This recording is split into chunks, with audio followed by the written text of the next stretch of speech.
भाग 2। वीर की बात सुनकर राधा की आंखों में आंसू भर आए।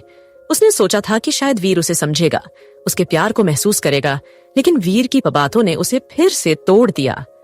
राधा ने अपने आंसू पोंछे और बोली, मैं आपको परेशान नहीं करूंगी, मैं बस आपका प्यार चाहती थी। वीर ने कोई जवाब नहीं दिया। वह सो गया, लेकिन राधा की आंखों में आंसू थे और उसका दिल टूट गया था। अगले दिन राधा ने वीर से बात करने की कोशिश की, लेकिन वीर ने उसे नजरअंदाज कर दिया। राधा ने सोचा कि शायद वह व्यस्त है। राधा का दिल टूट गया था। उसने सोचा था कि शादी के बाद उसकी जिंदगी बदल जाएगी, लेकिन अब वह पहले से भी ज्यादा अकेली महसूस कर रही थी। दिन रात एक जैसे लगने लगे। राधा दिन भर काम करती और रात को वीर का आने का इंतजार। वहीं वीर आता और खाना खाकर सो जाता। अब ऐसा था कि राधा को ऐसे ही आदत हो चुकी थी। अगली सुबह राधा की आंखें जल्दी खुल गईं। वो तैयार होकर बाहर आई तो तभी को दरवाजे पर आया। शायद वीर के लिए कोई चिट्ठी थी, जिसे देख वो ले जाकर वीर को देते हुए बोली, आपके लिए चिट्ठी आई है। और जाने लगी तो वीर ने उसे आवाज दी, रुको। वो रुक गई और उसके और ममुड़ गई, लेकिन उसने एक बार भी उसे नहीं देखा था। तुम्हारा कॉलेज में एडमिशन करवा दिया है, कल से ज्वाइन करना है। यह कहते हुए वीर ने वो लेटर उसकी ओर बढ़ाया तो राधा बस हैरानी से अपने पति को देख रही थी। उसे यकीन नहीं हो रहा था। वीर बाहर आकर नाश्ता करने बैठ गया और उसके पीछे धीरे धीरे राधा भी आई। जैसे ही उसने कदम रखा, सास सुशीला जी की आवाज गूंजी, बहू, सुबह सुबह जरा भी काम नहीं दिखता तुम्हें, कमरे में ही पड़ी रहती हो क्या? राधा चुप रही, सिर झुका लिया। अब तो उसे ऐसे तानों की आदत सी हो गई थी। वो कुछ कहती, इससे पहले वीर ने कहा, माँ, राधा कल से कॉलेज जाएगी, सुबह के काम आप संभाल लेना। सुशीला जी का चेहरा एकदम बदल गया। क्या कह रहे हो तुम वीर? शादी के बाद कौन पढ़ाई करता है और हमारे घर की बहू बाहर जाएगी? भला क्या इसी दिन के लिए ब्याह कर लाए थे? राधा ने घबराकर वीर की तरफ देखा। उसे लगा शायद वीर फिर चुप रह जाएगा, लेकिन इस बार वीर की आवाज में ठहराव और सख्ती थी। माँ, मैं कोई बहस नहीं चाहता, मैंने जो कहा वही होगा। राधा पढ़ेगी और ये बात आपको समझनी होगी। सुशीला जी ने वीर की बात सुनकर गुस्से से मुंह बना लिया और बड़बड़ाते हुए अंदर चली गईं। अब यही बाकी रह गया था, बहू को कॉलेज भेजना। वीर ने कोई जवाब नहीं दिया।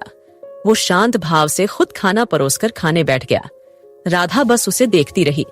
उसे अब भी यकीन नहीं हो रहा था कि वीर ने सच में उसके लिए ये फैसला लिया है। वीर खाना खाकर काम पर चला गया। राधा कुछ पल यूं ही खड़ी रही, फिर चुपचाप रसोई में चली गई। काम करते करते भी उसके चेहरे पर एक हल्की सी मुस्कान तैर रही थी। आज इतने सालों बाद किसी ने उसके सपने को फिर से जगाया था, और वो कोई और नहीं, उसका वही पति था जो अब तक उसके लिए पत्थर सा चुप रहता था। अगले दिन की सुबह राधा के लिए किसी त्योहार जैसी थी। वो बहुत जल्दी उठ गई। सबसे पहले घर का सारा काम निपटाया। सास ससुर के लिए नाश्ता बनाया, रसोई साफ की, फिर जल्दी से कमरे में जाकर आईने के सामने बैठ गई।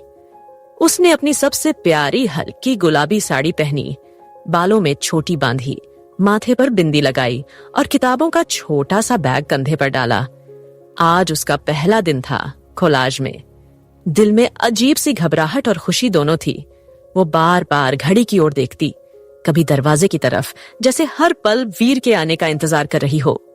थोड़ी देर में वीर बाहर आया, सफेद शर्ट, नीली जीन्स और वही सख्त चेहरा। राधा जल्दी से उठ खड़ी हुई। उसने धीरे से कहा, चलिए राधा। वीर ने सिर हिलाया और बिना कुछ बोले बाहर निकल गया। राधा उसके पीछे पीछे आई। आंगन में बाइक खड़ी थी। वीर बाइक पर बैठा और मुड़कर बोला, जल्दी बैठो, मुझे काम पर भी जाना है। राधा एक पल को झिझकी। उसने पहले कभी किसी लड़के के साथ बाइक पर नहीं बैठी थी, वो भी अपने पति के साथ, जिसे वो अब तक समझ नहीं पाई थी। उसने हिचकते हुए बाइक पर कदम रखा, पर जैसे ही बैठी, अनजाने में उसकी उंगलियां वीर की शर्ट को पकड़ गईं। बैलेंस बनाने के लिए वो जरा सी वीर की पीठ से लग गई। वीर को एक अजीब सा एहसास हुआ। वो कुछ पल को ठिठका। उसकी पीठ पर राधा की हल्की सी छुअन ने उसके मन में एक अनकहा कंपन सा जगा दिया। उसने तुरंत अपना ध्यान सड़क की ओर कर लिया, जैसे उस एहसास को झटक देना चाहता हो। कैलाश छोड़कर वीर चला गया, यह कहकर कि शाम को वो लेने आएगा। राधा कैलाश के गेट के बाहर खड़ी थी, आंखों में हल्की घबराहट पर होंठों पर मीठी सी मुस्कान के साथ। वीर ने बिना कुछ कहे सिर हिलाया। बैठो। राधा चुपचाप पीछे बैठ गई। बाइक स्टार्ट हुई। हवा उसके बालों से खेल रही थी। सड़कें धीरे धीरे पीछे छूटती जा रही थीं। वीर कुछ बोल नहीं रहा था, लेकिन उसकी खामोशी आज अजीब नहीं लग रही थी। अचानक उसने बाइक रोक दी। राधा चौंक कर बोली, क्या हुआ? वीर ने एकदम सामान्य लहजे में कहा, गोलगप्पे खाओगी? राधा ने पलकें झपकाईं। इतने दिनों में पहली बार वीर ने यूं पूछा था। उसकी आवाज में कोई हुक्म नहीं था, बस एक सादा सा ध्यान। वो असहज होकर कहीं, नहीं, मुझे नहीं खाना। वीर ने बिना कुछ बोले बाइक दोबारा स्टार्ट करने ही वाला था कि राधा अचानक बोली, रुकिए, मुझे खाना है। वीर ने यह सुन बाइक साइड लगाई और उतरकर उसे लेकर गोलगप्पे वाले के पास आ गया। राधा ने ढोंगा थामा, हाथ थोड़े कांप रहे थे। पहली बार किसी लड़के के साथ वो भी बाहर खा रही थी, वरना 1 साल में कितना कुछ उसके जीवन में रुक सा गया था। राधा ने मुड़कर पूछा, आप नहीं खाएंगे क्या? वीर ने सिर हिलाया, नहीं, मुझे पसंद नहीं है। राधा चुप रही। फिर अचानक उसने एक पूरी उठाई, उसकी ओर बढ़ाकर कही, एक खा लीजिए ना। वीर ने कुछ पल उसकी आंखों में देखा। वो नजरें न झुक रही थीं, न मांग रही थीं, बस इंतजार कर रही थीं।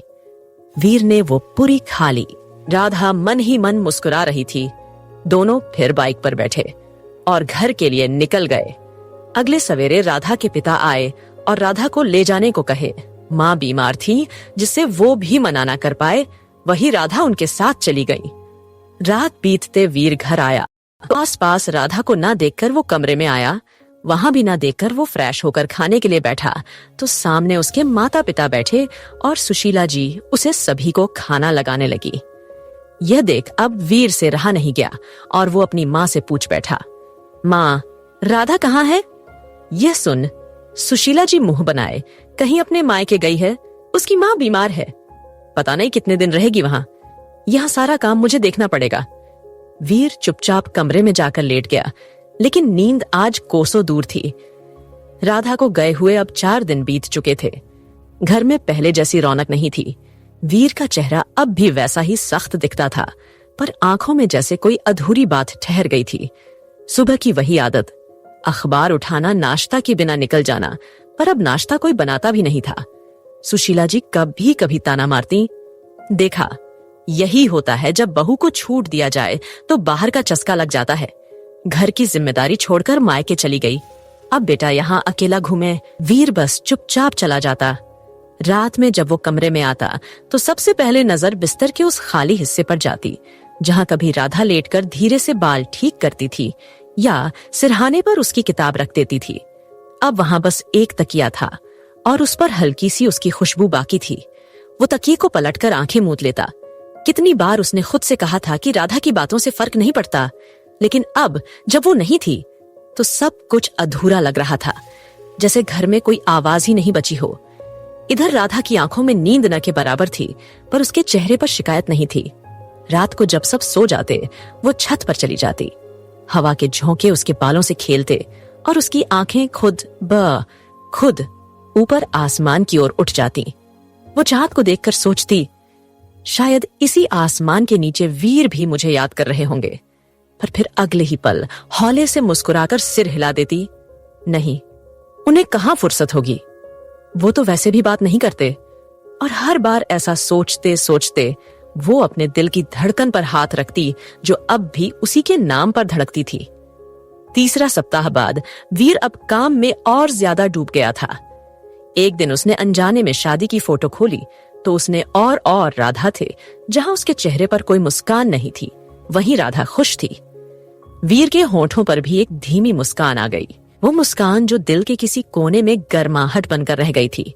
उसी रात उसने फोन उठाया, राधा का नंबर डायल किया, लेकिन जैसे ही कॉल कनेक्ट होने लगी उसने फोन काट दिया। क्या कहूंगा कि मुझे याद आ रही हो, उसने खुद से पूछा। उसकी आंखें फिर से छत की ओर टिक गईं। राधा के पापा बाहर खड़े थे। बेटा, कल तेरी माँ को अस्पताल में भर्ती करना होगा। 2-3 दिन लगेंगे। राधा ने सिर हिलाया।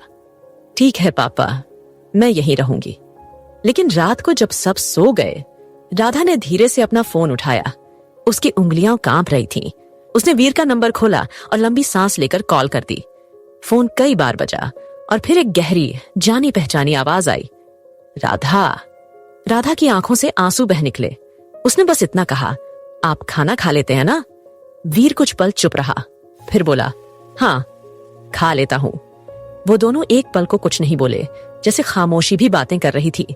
राधा ने धीरे से कहा, मां अब ठीक हो रही हैं, मैं जल्दी आ जाऊंगी। वीर ने बस हम्मा कहा। उसके होठों से शब्द निकल ही नहीं रहे थे। फोन रखा तो राधा फोन सीने से लगाए आंखें मूंद ली। एक हफ्ता बीत चुका था। वीर देर तक ऑफिस में रहा। वो बहुत थका हुआ था। घर पहुंचा तो रात के 9 बज चुके थे। घर में पूरा सन्नाटा था। उसने बैग रखा और कमरे में चला गया। कमरे में हर जगह राधा की याद थी। आईने पर बिंदी का निशान तकिए पर उसकी खुशबू और दरवाजे के पास रखा उसका छोटा सा बैग। वीर बिस्तर पर बैठ गया और आंखें बंद कर लीं। उसे अब राधा की बहुत याद आने लगी थी। कुछ देर बाद बाहर आकर कुर्सी पर बैठा, तभी किसी ने सामने चाय बढ़ाई। वीर ने बिना देखे कहा, रख दो। कप उसके हाथ में आया। उसने चाय पी ही थी कि कप गिर गया और चाय उसके हाथ पर गिर गई। वो झटके से नीचे झुका, तभी किसी ने उसका हाथ पकड़ लिया। ध्यान नहीं रखते आप? वो वही आवाज थी, राधा की। वीर ने ऊपर देखा। राधा उसके सामने खड़ी थी। हल्की नीली साड़ी में थी, बाल गीले थे और चेहरे पर उसे दूर रहने का गम साफ झलक रहा था। वीर बस उसे देखता रह गया। राधा जल्दी से उसका हाथ पल्लू से पोंछने लगी। जला तो नहीं ना? उसने प्यार से पूछा। तभी वीर की मां सुशीला जी तेज आवाज में बोली, क्या किया बहू ने? मेरे बेटे का हाथ जला दिया। राधा डर गई और बोली, मैंने जानबूझकर नहीं किया मां। लेकिन वीर ने बीच में ही कहा, मां राधा की गलती नहीं है। राधा ने हैरानी से उसे देखा। आज पहली बार वीर ने उसकी तरफदारी की थी। मां नाराज होकर चली गई। वीर ने उसे देखकर पूछा, कब आई तुम? राधा बोली, अभी थोड़ी देर पहले ही। मां भी अब ठीक है। वीर ने बस सिर हिलाया, फिर बोला, चलो कमरे में चलो। राधा चुपचाप उसके पीछे चली गई। कमरे में पहुंचते ही वीर ने उसका हाथ पकड़ लिया और बैठने को कहा। वो अलमारी से मरहम और पट्टी निकाल लाया। राधा झट से बोली, रुकिए मैं लगा देती हूं। वो उसके पास बैठ गई। बहुत धीरे से वीर का हाथ पकड़कर मरहम लगाने लगी। उसकी उंगलियां जब वीर की त्वचा को छू रही थीं, तो दोनों के बीच जैसे कोई हल्की सी सिहरन दौड़ गई। कमरे में बस दीवार घड़ी की टिक टिक सुनाई दे रही थी। राधा झुकी हुई थी। उसकी एक लट बार बार चेहरे पर आ रही थी। वीर उसे देखता रहा, फिर धीरे से हाथ बढ़ाकर वो लट उसके कान के पीछे कर दी। राधा चौंकी। उसकी सांसें तेज हो गईं। वीर ने उसी पल उसका हाथ पकड़ लिया और हल्के से खींच लिया। वो सीधा वीर के सीने से लग गई। कुछ पल दोनों बस वैसे ही खामोश खड़े रहे। वीर की सांसें राधा के बालों को छू रही थीं। राधा के दिल की धड़कन तेज थी, जैसे बरसों का इंतजार आज पूरा हो रहा हो। वीर ने बहुत धीरे से कहा, राधा मैं सोच रहा था क्यों ना हम कहीं बाहर घूमने चलें। राधा ने हैरानी से उसकी ओर देखा। वीर ने मुस्कुराकर कहा, मैं तुम्हारे साथ अकेले वक्त बिताना चाहता हूं, बस हम दोनों। राधा की आंखों में आंसू थे, लेकिन इस बार खुशी के। उसने धीरे से कहा, आप बदल गए हैं वीर। वीर ने उसकी ठोड़ी उठाई और उसके माथे पर होठ रखते हुए कहा, शायद तुम्हारे प्यार ने मुझे बदल दिया। राधा कुछ कह नहीं पाई। उसकी आंखें बंद थीं और चेहरा वीर के सीने से लगा था। वीर ने उसके गालों को अपने होठों से छुआ, जैसे बरसों की दूरी एक पल में मिटा दी हो। उसकी ये छुअन राधा की आत्मा तक उतर गई। जिस प्यार की उसे बरसों से चाह थी, वो आज उसे मिल गया था। आज पहली बार उसे लगा कि उसका पति सिर्फ उसका ही है।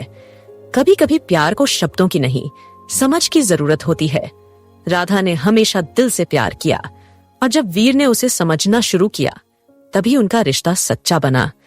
रिश्ता वही मजबूत होता है जहां एक बोलता नहीं, लेकिन दूसरा महसूस कर लेता है। तो कैसी थी यह छोटी सी कहानी?